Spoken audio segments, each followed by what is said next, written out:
We welcome you back to Fresh Outlook. Since President Obama took office, he has taken on the role that many now call consoler-in-chief. He has had to address mourners in national tragedies from Newtown to Aurora, Chicago, and Washington, D.C. On Sunday, the president will be on the spot again when he visits with the families of the victims of Monday's shooting rampage. So we've heard that was shot, but again, just seconds ago we heard multiple shots being fired and then an officer down. It began Monday morning with shots fired at the Naval Sea Systems Command headquarters in Washington, D.C. More than a dozen people were shot.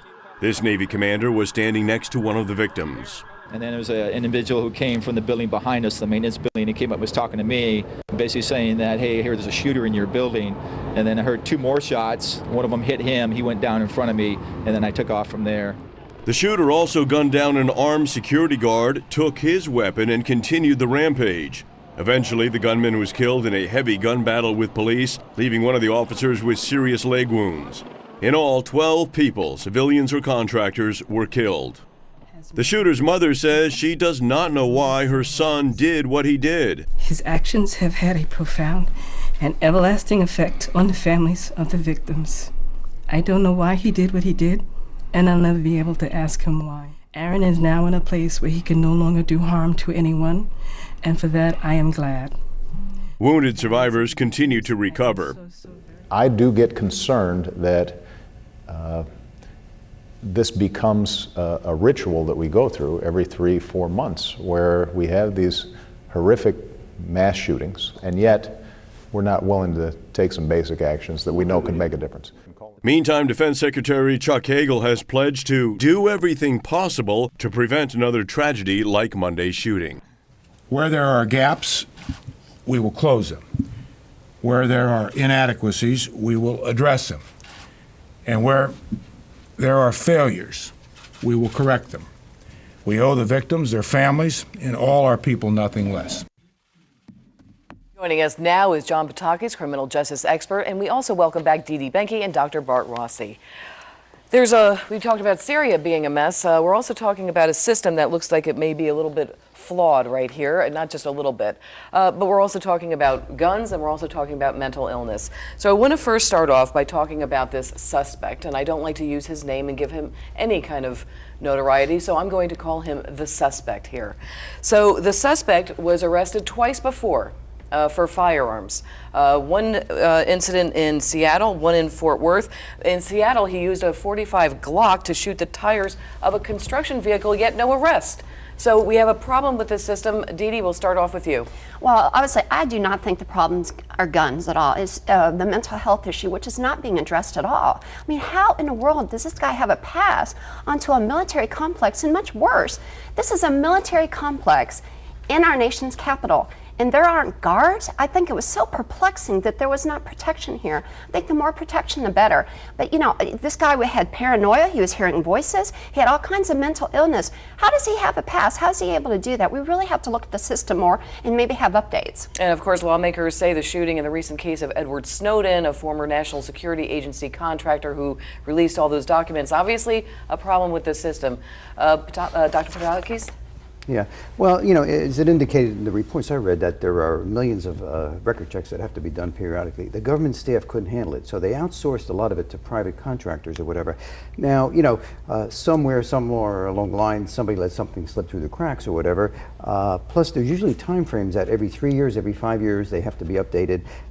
There's probably a certain number that go beyond that because of the backlog. But I kind of wanted to go back to something you said about the two incidents that he had encounters. He was arrested, but it never followed through the rest of the system. So somewhere along the line, they decided not to finally charge him. If they had charged him with the offenses, I'm confident that he would have found guilty on some of them. He probably would have gotten, at a minimum, probation supervision, a probation officer to monitor him, order counseling, etc. So I think law enforcement did, you know, let something fall through the cracks.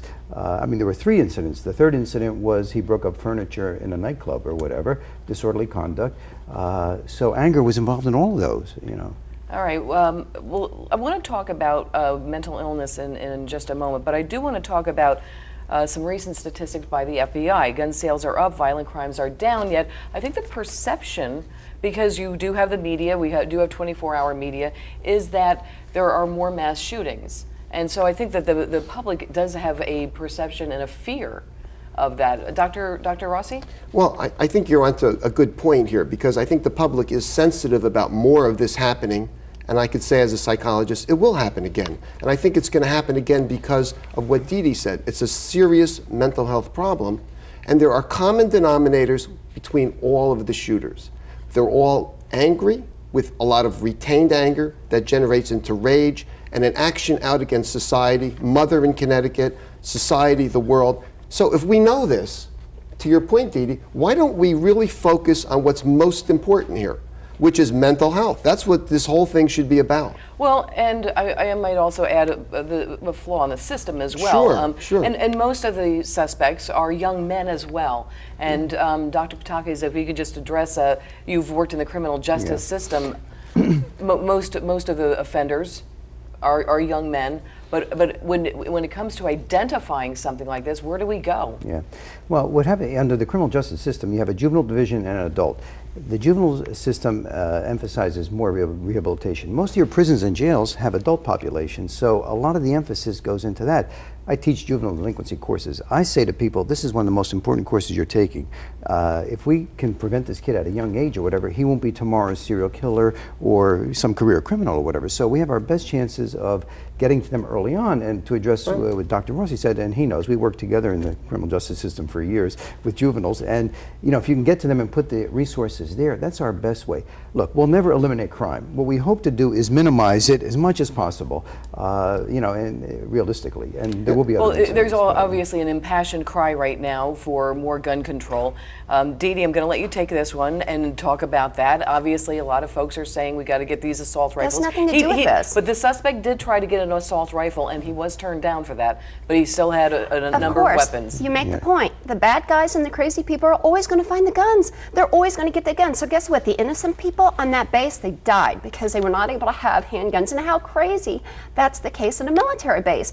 If you're going to be in danger in a military base or a military building in our nation's capital, you know that in Chicago, when there are no guns, and these other places where they forbid guns, that's where the crime rate is. Chicago is the murder capital of the world because citizens, innocent citizens, cannot have guns, but the bad guys and the crazy people always will. Look what happened to Fort Hood. Look what happened here. Look what happened to Sandy Hook.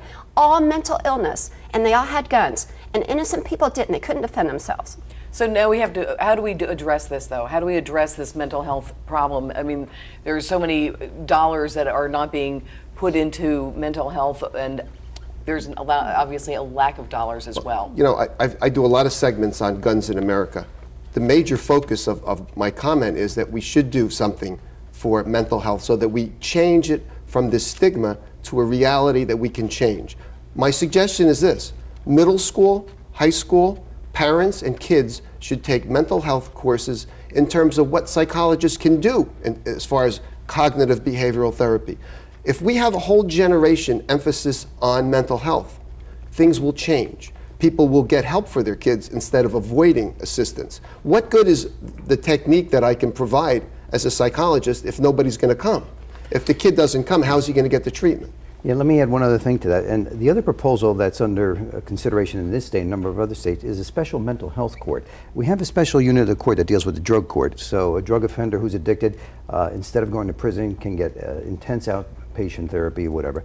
The other concept they're talking about is a special mental health court. One judge to deal with either juvenile or adult offenders who are exhibiting some kind of mental health. They're on a very strict supervision plan, 3 outpatient visits a week, back to the sentencing judge, back to the probation officer. So it's a closer monitoring. Now, the funds haven't been set up as of yet. Great idea. So that, in addition to what Bart was saying, the funds aren't there yet, though. Yeah. Well, my final question to you, and we heard President Obama say that every 3 or 4 months it seems that we're addressing another mass shooting. Do you think we've become a more violent nation or more accepting of the violence?